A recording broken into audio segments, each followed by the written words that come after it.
Hi everyone, I'm Jack Brookarts. I'm CEO of Motion Property Group. Today we're going to talk about property investment, a beginner's guide. And I'm going to take you through some of the basic points that you should consider before you get involved. Step number one, budgeting. It's absolutely essential that prior to your commencement of the search for the ideal property, you need to understand what is your financial capacity. To that end, you should be going to a broker or an investment advisor and determining what are your current obligations and what are your possible borrowing capabilities. And obviously speaking to an accountant, if you have one, would certainly be of benefit. Once you understand your budget, step number two would be to understand this point, and it's critical.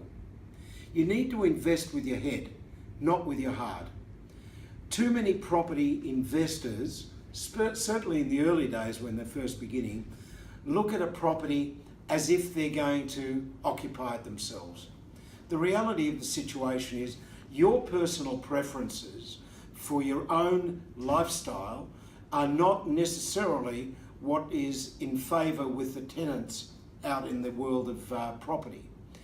Tenants look for specific items and aspects of a property. So for instance, location is critical.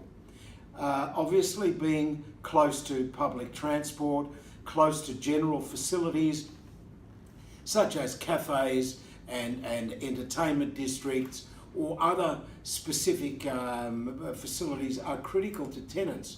Whereas for you, you may be considering, if you're going to occupy your own property, things like size, architectural style, outlook and view. These are things that are secondary when it comes to buying an investment property.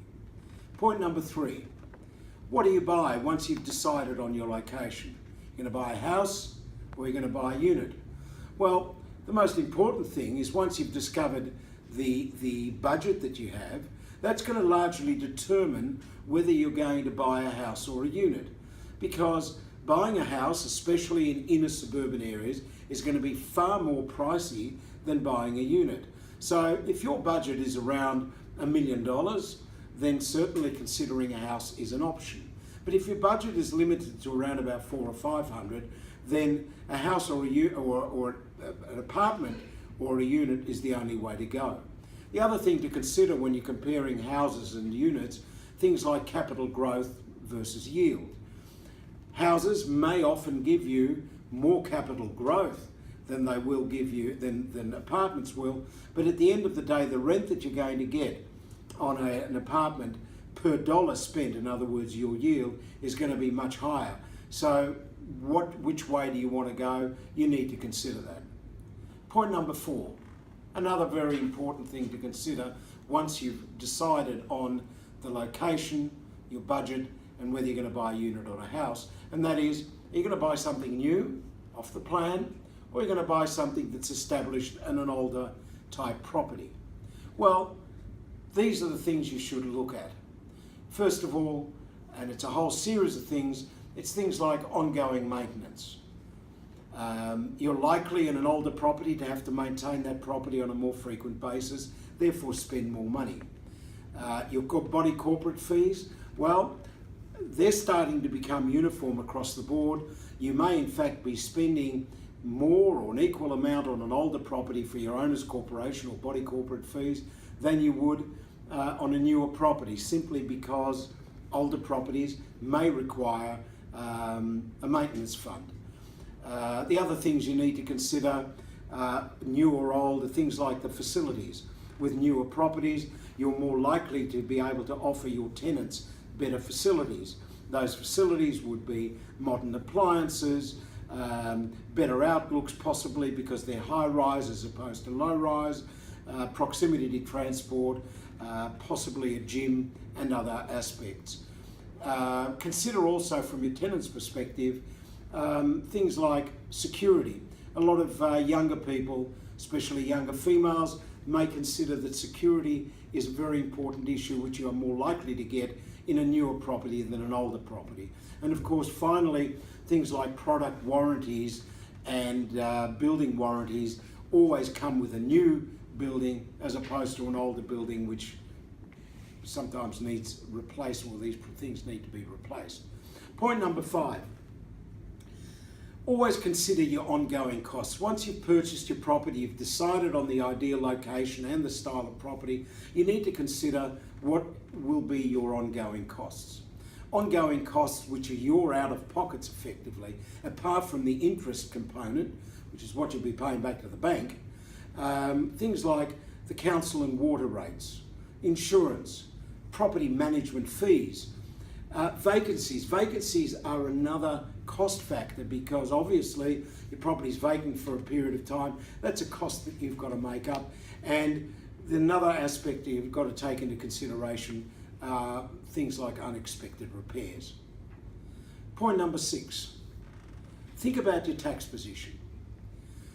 Absolutely essential. If you can, speak to your accountant. Discuss with your accountant, for instance, questions like the questions you should be asking your accountant is, or are, for instance, in whose name are you buying?